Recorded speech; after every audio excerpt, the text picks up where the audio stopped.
Okay, so you should probably know what's happening because yet again, there's more pressure, more pushing, more focusing on the state of Israel and unbelief to uh, push for this coming temple. And so they are now doing this massive gathering. The article, and I'll show you that as well. I think it's something like 40,000 Christians and others. I don't remember if that was just Christians or Christians and Jews together, but anyhow, a head count of 40,000 went to this wall, which actually is from a fortress that had to do with the Romans. This was not where the temple was. Bob Cornuke has a lot of information on how it was in the city of David. And I don't recall what direction. I want to say south, but I'm not positive about that. It's been a while since I've seen this. But where there's the Gihon Springs is a location that Bob uh, Cornuke was at. And so anyhow, big long story. They're in the wrong place. They're worshiping the wrong God. They're not listening to the book of Hebrews. They're not listening to their own Tanakh. They're not listening to their own Torah. These people in unbelief are blinded and they did not get into individually, they did not get into the olive tree, who is Jesus. Jesus is Israel. Jesus is the new Israel, okay? And the new Israel is eternal. So anyhow, let's find out what's going on as CBN Christian Broadcasting News continues to help push and prod and propagandize the world of Christianity to go underneath and yoke with the house of Israel to meet their really lovely coming Messiah. Now I know you might be thinking, "Whoa, wait a minute. Hold on. Didn't the Messiah already come?" Yes. So this is they're setting up for the Antichrist. So thousands of Jews gather at the old fortress, Antonia Fortress, of the Roman captors of their great great great great great great great great great great great great grandfathers before they put Jesus the Christ, the Messiah, to death, using the Romans who really didn't want to, but were put into a position of being politically manipulated until they finally gave in and put Jesus to death. But according to his sovereign plan, his great big giant brain and his offering up his life while married to the free will choices of an evil and ugly people of unbelievers, Jesus used this as the tool and the mechanism to offer the gospel to those who would come to him. And Jews and Gentiles are coming to Jesus continually, even in this dark, evil world. So let's get to this video, and then I want to show you this article because it's going somewhere with a momentum building up, forever building up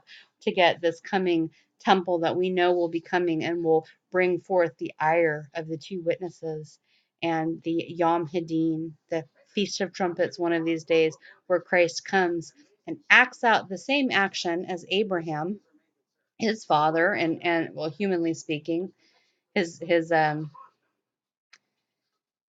well, his real father is God the Father, but I'm saying in a lineage type of thing. And so when Abraham divided between the slaves and the sons, God is going to do this as well in Revelation 10. So let's listen. Wall. They came for the Birkat HaKohanim, or priestly blessing, during the biblical holiday of Sukkot. We've been coming here for thousands of years for this special day. The priests from all over the country come to the Wailing Wall to bless the Jewish people, and we feel it incumbent upon us to come here and receive those blessings. Really, really fabulous for me, for my family, to come here, to be inspired by seeing hundreds of thousands of Jews together. It's amazing. Really, really amazing. In the book of Numbers, God commands Moses and Aaron to bless the children of Israel. The Lord bless you and keep you. The Lord make his face shine upon you and be gracious unto you. The Lord lift up his countenance upon you and give you peace. The Aaronic benediction or blessing is a daily part of Jewish prayers, and during Sukkot, Jewish people gather from around the world here to give and receive this ancient blessing. Jewish men believed to be part of the priestly line come to bless the people of Israel. We are gathering here to, shake our lulav and a sorghum, which I have in this case over here. And especially today is very special. We have a communal collective birchas kohanim, which is the blessing of the priests. I happen to be Kohen myself, so I was just there. Another part of the prayers comes from Leviticus 23, where it says to bring the fruit of beautiful trees, palm branches, the boughs of leafy trees, and willows of the brook, and rejoice before the Lord. That's why they wave the palm branch, citron or etrog, willow, and myrtle branches.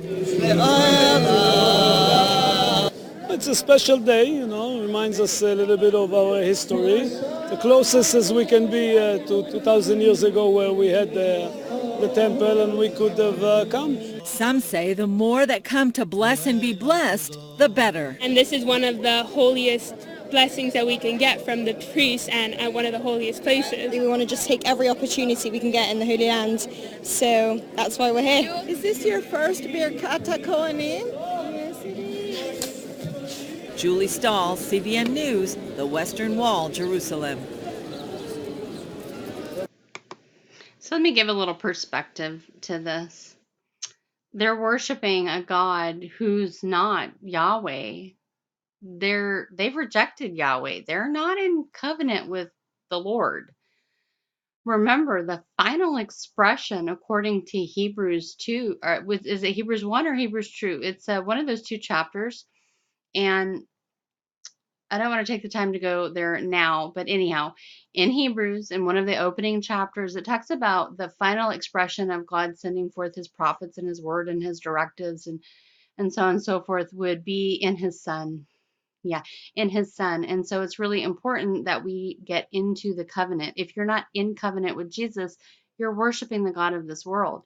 And that's where all unbelievers are, whether it's this, that, doesn't really matter what you call it. They call it the name, and it's not God. And so they are worshiping at the wrong place. They're worshiping the wrong God. And there is a wrong intent there to, in fact, yoke with unbelievers and to push and prod and poke and try to get this third temple that will totally offend Jesus in every way possible and bring forth the imposter. And you have Christians that are so deceived and so off track with what you're supposed to be yoked with, which is Christ and his church, and bringing people to his church instead with the church or the pseudo church or the fake church or the elect that are just deceived or doing, is actually gathering with unbelievers and worshiping their God.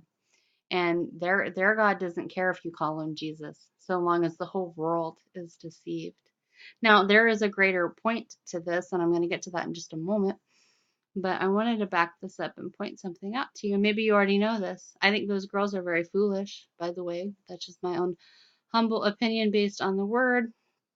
You can be blessed in the blood of Jesus. You don't have to go to some locale and be amidst a group of people that are trying to operate in essentially spiritually what equates to an illegal priesthood. The Levitical priesthood is cut off. It shouldn't be in operation anymore. You have Jesus the Christ, and he's operating in the order of Melchizedek, who is forever and eternal.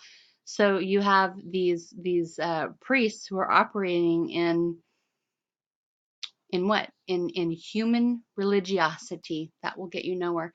Now, I wanted to point out this beautiful structure, I'm going to call it. It's not actually a structure. That's really not the right word. I don't even know why I said that. It's not a structure.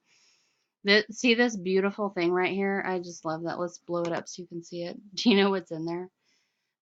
I do love what the Jewish people have. Their Torah is in there. They use these round, beautiful, I don't even know what to call this thing. I'm sure it has a name. I'm not quite sure why they have all this blue stuff on it. But see the little crown? And you can look at all kinds of pictures of these, which I like to too. I don't know what they're called though. But that's where they keep their Torah. That's how they keep and honor and preserve, at least in in this regard, their scriptures, I think God would prefer them to actually obey them and come to him. But we know that the nation will be blinded and will not come, but individuals are supposed to be coming. I found out that it's not a lemon that is associated with the tabernacle. It's the cousin of a lemon, the citron, in doing some research. And it really is pretty funny how God uses very little things. The point of tabernacles and this fruit and hanging the fruit up in your sukkah. We did a video, sukkah, sukkah, sukkah. It is God's way of saying, I have received the fruit. I have completed the mission. I have gotten the people that I wanted. I have procured their salvation. And that scene and having all those beautiful branches, all the greenery, and all the beautiful, like lemon fruits, the citron. So I thought that was pretty interesting when I did some research on that. I really liked that. And of course, we know tabernacle stands for this coming 1,000-year reign of Jesus Christ. And that's the final feast. The next feast that we're waiting to elapse is Judgment Day and many other things. So I want to show you this article that I saw over at Breaking Israel News. Couple articles. So the one that immediately hits your eyes is this 5,000 Christians show their support for Israel in unbelief at Jerusalem's 64th Sukkot march. And this is very dangerous because they're setting up a precedence of the world, the nations, the Gentiles coming to Israel in unbelief as their salvation. Honestly, when you do all the research and you study, you see what the rabbis are saying. I'm not anti-Jews. I love Jews. Jews that are in Jesus are my completed brethren. But there is a plot. There is by unbelievers, especially in positions of power, in religious fervor and zealots who have Noahide laws planned for taking your head off. It's happening. Masons are coming. It's all coming together, and sticking your head in the sand didn't ever change anything. People are very understudied in this, and there's almost like a media blackout on purpose for people not to talk about it. It's really strange. But anyhow, just to read this little thing real quick here, the whole world is learning that the Gentiles can come celebrate the Feast of Tabernacles with the people of Israel, said the spokesman for the International Christian Embassy, Jerusalem. So this is all about kind of trying to force people into this coming beast kingdom with their Messiah, who we know will be the Antichrist. It's all laced in deception. So all this flowery talk, little rainbow flags and all that about supporting Israel really means the coming beast kingdom of what the Lord said in his intelligence is what's forming. And of course, you know, there's just a sincere amount of bloodshed and murder. That's what's coming. So it's not the lies they're telling you, it's the information in the Bible that warns you. And this is a trick and a setup, and it's evil. Mass murdering Gentiles and believing Jews and anybody else they can get their hands on, if the Lord would allow it, is evil. So there's that aspect of it that was written the 18th of October.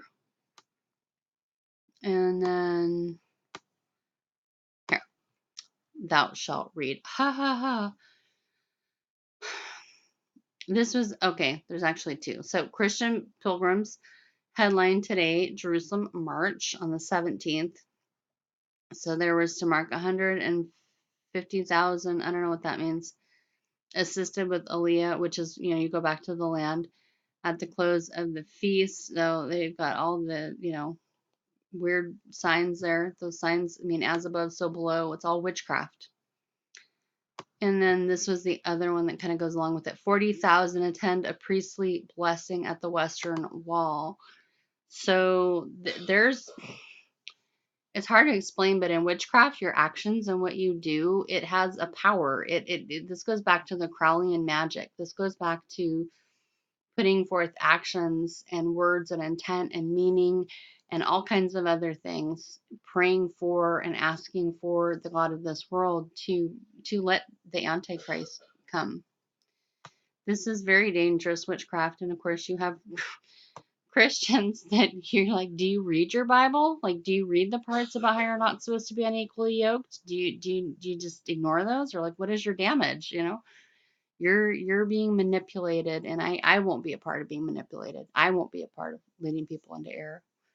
But anyhow, they use this Israel Bible where they've just completely carved Christ out of it. He's nowhere to be found. Isaiah 9:6 is so mutilated. It's really sickening. I have videos going over all this stuff. I have so many videos on this channel.